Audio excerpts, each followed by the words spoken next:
Les forces armées guinéennes, de nouvelles mises à la retraite. Oui, on a suivi ce décret qui est passé justement à la télévision nationale, annonçant la mise à la retraite de plusieurs militaires, dont certains qui étaient en fonction depuis 83. En tout cas, la liste elle est importante. La liste est longue. Hein. Pour l'instant, on ne connaît pas le nombre exact. On ne connaît pas le nombre exact. En tout cas, par exemple, Mosaïque rapporte que dans une série de décrets liés à la télévision nationale, le 1er novembre 2023, le président de la transition a envoyé à la retraite plusieurs militaires. On parle de plusieurs militaires, une longue liste de militaires, lus dans la soirée de ce 1er novembre, marquant l'an 65 de la création de l'armée guinéenne, qui concerne les hommes en uniforme de la classe donc 1983. Parmi eux, on cite le préfet de Mali, colonel Manson Sangala Kamara, qui avait été en août 2023 interpellé et déposé en prison avant d'être mis sous contrôle judiciaire.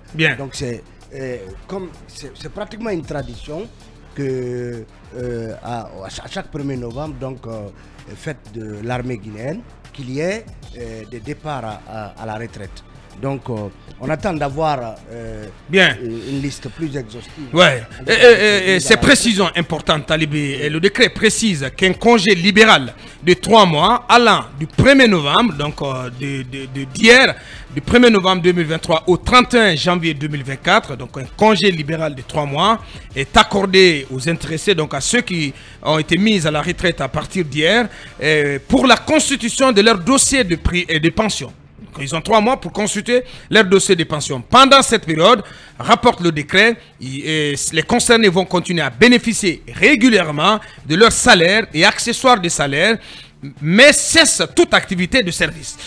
Ils doivent cependant obligatoirement déposer tous les effets du service avant la perception du salaire du dernier mois du congé libéral. Donc je pense que tout est dit là. Lincoln. Et 3 mois de petit bonheur. Et après ça, maintenant, c'est complètement 3 mois pour consulter les dossiers de pension, mais 3 mois aussi pour rendre tout ce qui appartient à l'État. C'est important.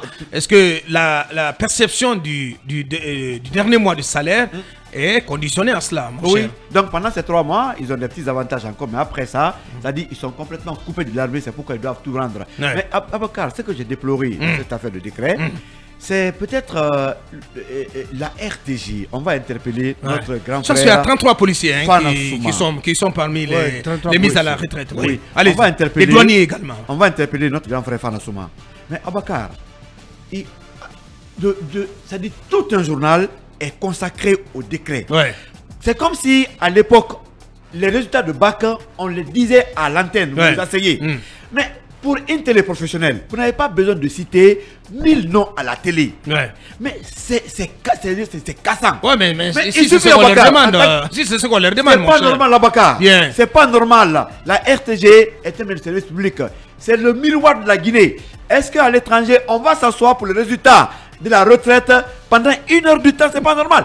Il suffit de dire que tel décret numéro tel renvoie ces fonctionnaires à la retraite. Ces listes-là sont connues dans les camps. Mais s'il faut s'asseoir pendant 1 heure dans un journal pour ne citer que les noms, c'est pas journalistique, c'est pas professionnel. Et une fois de mais ne vous en prenez pas, Fana Souma, ce matin, mon cher. Mais non, on le défend.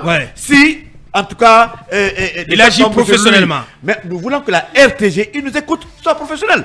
On n'a pas besoin, Bakar, de venir citer la liste de 1000 personnes dans un journal. Le monde entier se moque de nous. Voilà, je pense que le message est passé. Allez, soit dit en passant aussi, il y a eu ce décret qui remanie, qui amende les missions et les attributions de l'ANDE, l'Agence nationale de digitalisation de l'État. On va y revenir pour chercher à en comprendre la portée, les enjeux et éventuellement là où gît le lièvre. C'est important. Bassekou, on s'intéresse aux SLEG.